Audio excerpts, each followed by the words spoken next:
Chillingly, in the early hours of New Year's Day when Rachel was leaving her mum and dad's house, her mum had gone after her, asking her not to go alone.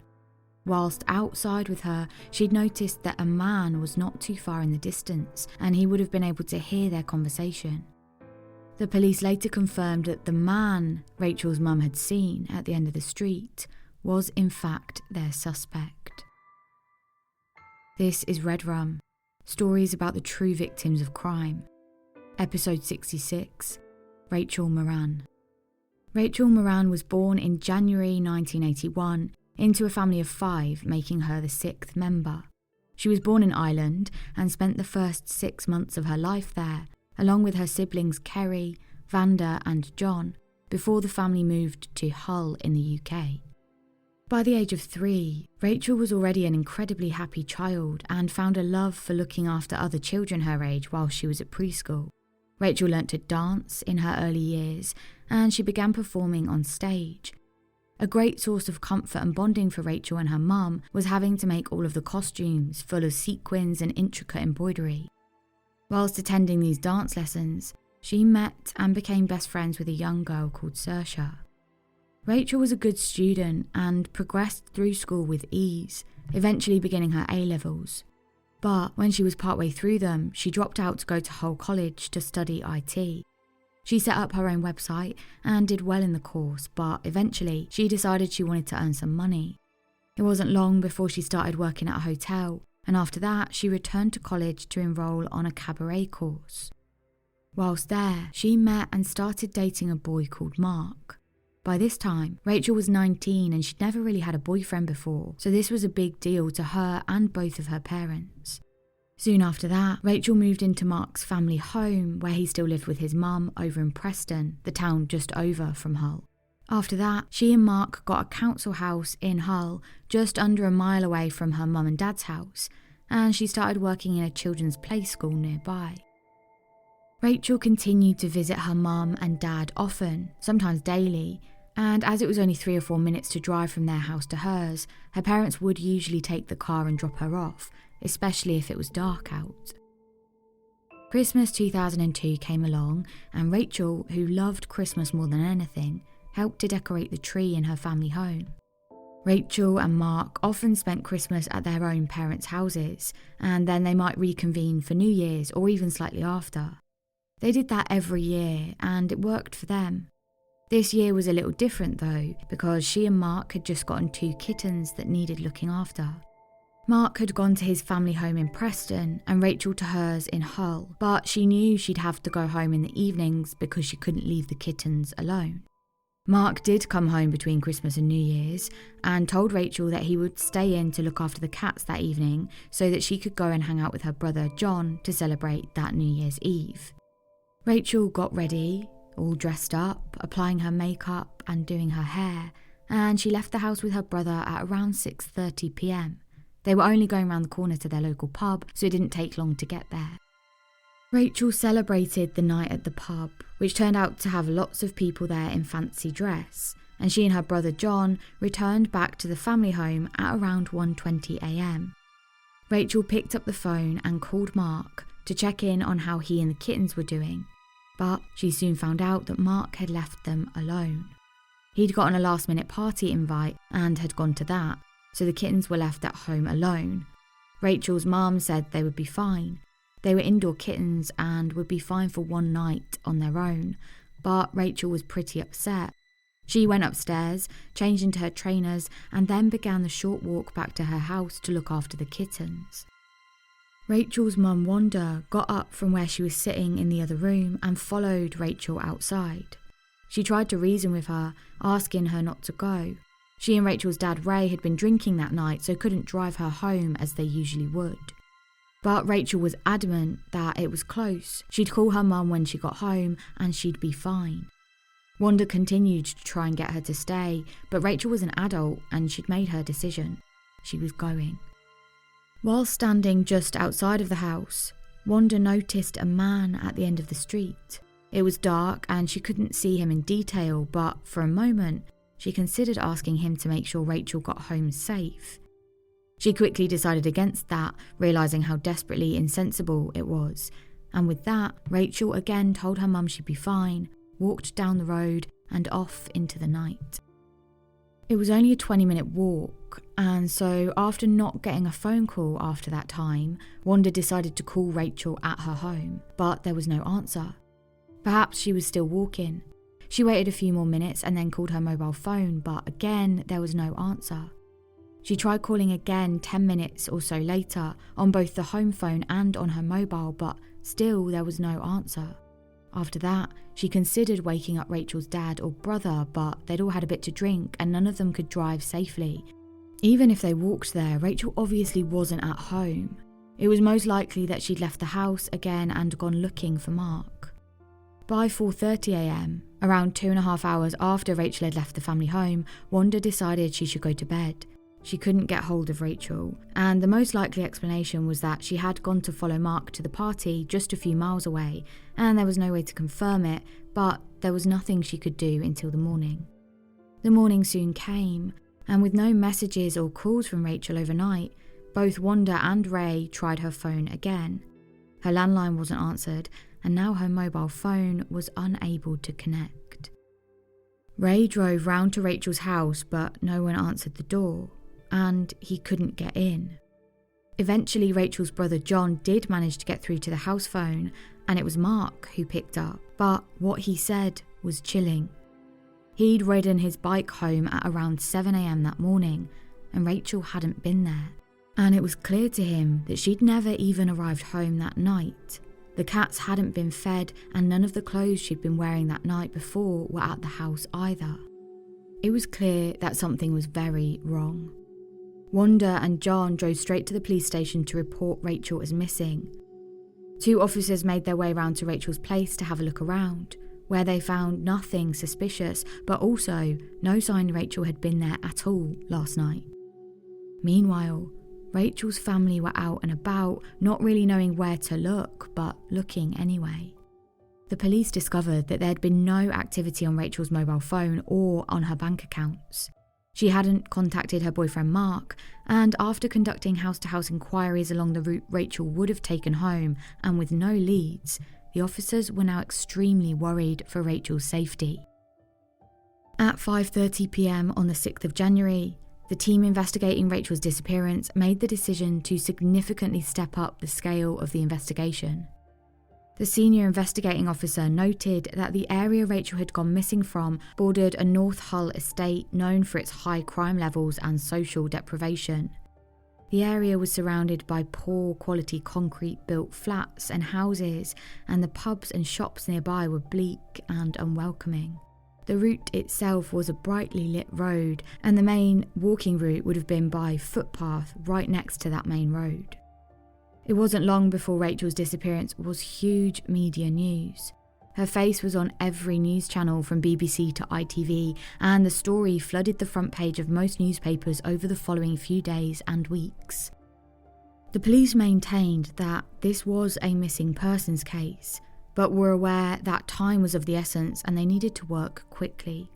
They hoped to find Rachel alive, and at this point they really didn't know what had happened to her.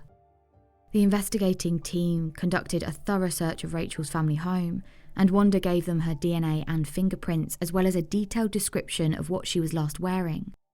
The New Year's Eve dress, a black suede jacket, and white Nike trainers. They used this description for the press release.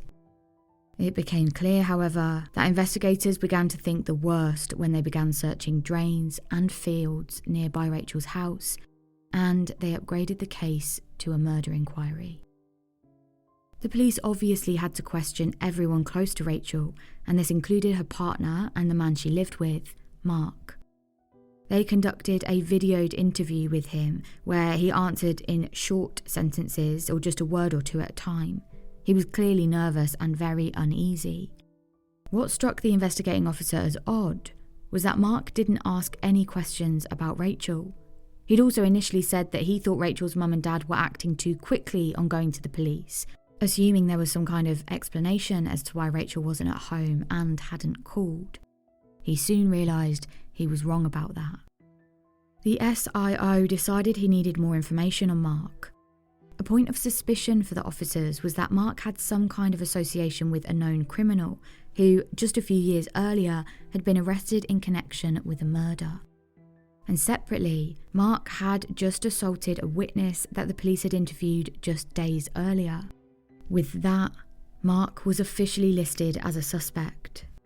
The SIO needed to find out if there were any previous documentation or knowledge of Mark being violent toward Rachel.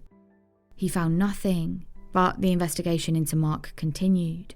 Statements were taken from people at the party Mark had been at that night, and it was clear that he'd been there from 5:30 p.m. on New Year's Eve until 6 on the morning of New Year's Day, apart from a couple of hours where he and a few friends had gone to a local pub. The only possibility that Rachel had seen Mark that night would be if she had walked the 5 miles to the party where he was at. If that had happened, it was likely that someone would have seen her there. And if Mark was somehow behind Rachel's disappearance, how would he have gotten rid of her body? He didn't have a car. His key mode of transport was a bike.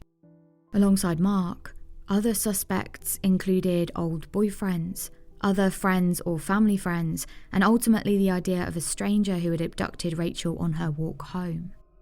Rachel's birthday came and went with no sign of her. And then 2 days later, a discovery was made. A number of Rachel's belongings, including her phone and passport, had been found in a drain just a few miles from her house. After that, police informed the family that they were going to search all 300 houses that sat within a mile of Rachel's home. At 1 p.m. on the 24th of January, a team of officers were searching a block of flats on Orchard Park Estate, just across the road from Rachel and Mark's flat, which sat in the same estate. 3 of those officers knocked on a door and a man opened up. They asked if they could search the property, as they were doing so with the whole block. The man agreed, and the officers took a quick look around. Just as they were about to leave, one of them asked what was behind the door on the landing just outside the flat. The cupboard in question would have been used as a coal shed many years ago, but now they were generally just used as storage. The officer asked the man to open up the door, but he said he didn't have a key. A few moments later, the officer convinced him to find the key, which he did, and then unlock it for them. The man put the key inside the lock and turned it the wrong way, saying it wasn't working. The officer could see exactly what he was doing and told him to turn the key the right way and unlock it immediately. The officer was hit with a foul stench, and then as he looked down, behind a fair amount of junk, old carpet, pieces of cardboard, and wrapped in an old blanket and a curtain, he saw what he thought could be a plastic dummy. We know it is never a plastic dummy. He reached out and touched the foot and reeled backwards when he felt the soft touch of flesh. The plastic dummy was actually the body of a woman. It was soon confirmed by DNA to be Rachel. The man whose flat it was and who'd opened the door to the cupboard was Michael Little, a 22-year-old 5'9" man who weighed around 16 stone. He said, quote, "It's her. I need to get it off my chest. I wanted to tell someone or someone to find her for so long." He went on to tell the officer that he couldn't be normal and that he must be evil. Michael Little was arrested on suspicion of murder. Michael had moved to the flat near where Rachel and Mark lived after being evicted from his previous home across the other side of the city. It came to light that Michael had lived in Hull his whole life. He finished school with no qualifications and hadn't worked since. Whilst he was at school, he was continuously bullied because of his weight. He'd grown up with his mother and sister after his dad walked out on them, and alleged that his stepfather abused him before his death from kidney disease. While he was at school, he didn't really hang around with anyone his age. He found it hard to make friends, and so ended up hanging out with his sister, who was 4 years younger than him. His sister took a different route to Michael. She worked hard at school and was at university by the time the crime happened.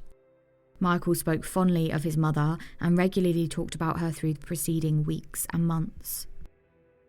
Michael pleaded not guilty, and the trial began at Hull Crown Court on the 14th of October 2003.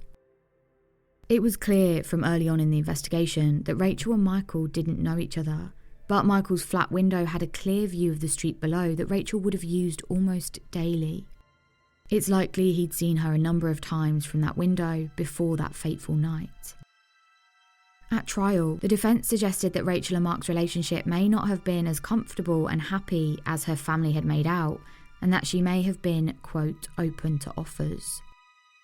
It came out at trial that Michael Little's friend, a man called Nathan Tempest, had been with him on that New Year's Eve. Nathan was asked about his relationship with Michael and asked to describe Michael's character. He spoke of Michael being keen to find a girlfriend for the evening on that New Year's Eve and that he didn't succeed. He went on to say that Michael wasn't good at chatting up women and didn't handle rejection well, and that he'd spoken of 2 previous girlfriends, but Nathan thought they were probably made up. No one had ever seen them. This tallied with police having attempted to identify Michael's previous partners to help build the case and never finding anyone. The pair had been in a local bar just a few yards away from Rachel's mum and dad's home. Nathan testified that Michael was in a bit of a mood that night and was agitated. He said this was in part because a woman that Michael had shown some interest in had ignored him and spoken to Nathan instead. Michael had then started insulting the woman. Then Nathan had gone to a party, leaving Michael alone at the pub. The very next day, Nathan had headed to Michael's house but hadn't wanted to let him inside. After a while, he reluctantly did let him inside, and Nathan described the flat as usual. It was disgusting. He said that Michael didn't wash himself and never cleaned the flat. The flat itself was a first-floor small space in an identical block of flats facing where Rachel and Mark lived and sat just across from a children's playground. CCTV footage from a nearby supermarket was shown that put Michael walking that exact route just a few metres ahead of Rachel on that night. Another set of CCTV images from a nearby school security camera showed Rachel walking by, and this time Michael's around 40 seconds behind her. Michael's initial statement, which had changed a number of times since his arrest, said that he'd seen Rachel walk past him that night just a quarter of a mile away from her home and that she'd then jogged up to him. He said that Rachel went on to tell him she'd been with her mum and now felt too scared to walk home by herself and so asked if he would walk with her. After that, Michael said he'd invited Rachel up to his flat for a drink and she'd said yes. Once inside, he said the pair started to argue. He hit her, and then she ran into the kitchen and grabbed one of the kitchen knives. He then said he'd defended himself and killed her in the process. This version of events also ignored the fact that Rachel had been quite angry leaving her family home. She wouldn't have been in the mood to go for a drink, and she would never have gone up to a random stranger's apartment at 2 a.m. The pathologist testified the blood spots that were found on the wall and near to the front door, and they all matched Rachel's DNA. A witness who had a conversation with Michael whilst in prison testified that he'd admitted to the crime, adding that he said it was an accident, he was drunk and it all went wrong. When the witness asked him what he did with the body, Michael replied, saying, quote, "I just locked it in a cupboard." In court, Michael spoke about his stepfather's death, which he said caused his depression and addiction to LSD and ecstasy. He also spoke about 2 bicycle accidents that left him in a continuous need of medication. And he changed his story yet again, this time stating that the initial timings he gave were off, and the route he initially gave was wrong. He didn't even go past Rachel's home, he said, and he added that the less than 3-mile journey actually took him several hours. That was the alibi he'd chosen to go with. Michael's defence was to try and blame a friend of his who'd been at his flat on the day of his arrest, but had a solid alibi and was not with Michael at the time of the murder. He said he was scared of what his friend would do to him and his family, and that's why he hadn't spoken up until now. Michael said that his friend and Rachel had been at his flat when he'd arrived home. He alleged that Rachel came into his room, made a move on him, and the pair had had consensual sex. After that, he said his friend stormed into the room and in a jealous rage then attacked Rachel. This friend had then apparently ordered Michael to clean up the crime scene. The clean-up operation consisted of Michael leaving Rachel in the bathroom, scrubbing the place clean, and then he went to the drain during the early hours of the morning and threw Rachel's things into the water. The version of events that blamed his friend was shown to be undoubtedly untrue.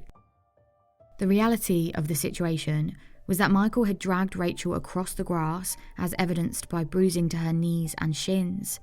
Then he managed to pull her up to his flat, with any screams or sounds she made being drowned out by New Year's celebrations. And then the fatal attack took place. Michael also alleged that Rachel had attacked him once inside the house, but after specifically stating she'd cut his arms, one of the interviewing officers had asked where. They then stated, quote, "There's no marks on your arms, Michael. You've been medically examined and there's no scars. No scars because I believe you're lying. Rachel didn't cut you, did she?" Ultimately, the lead detective stated that although they couldn't prove it, they were certain Michael physically took Rachel off the street, possibly by having a weapon. Michael was found guilty of murder by unanimous verdict and sentenced to life, serving a minimum of 25 years before parole consideration. Rachel's mum, Wanda, said about her daughter, quote, "I'm comforted by the fact that you were mine for almost 22 years, but it does not take away the pain of your loss. You had so much to offer, so much to give, and now there is a void in my life that can never be filled."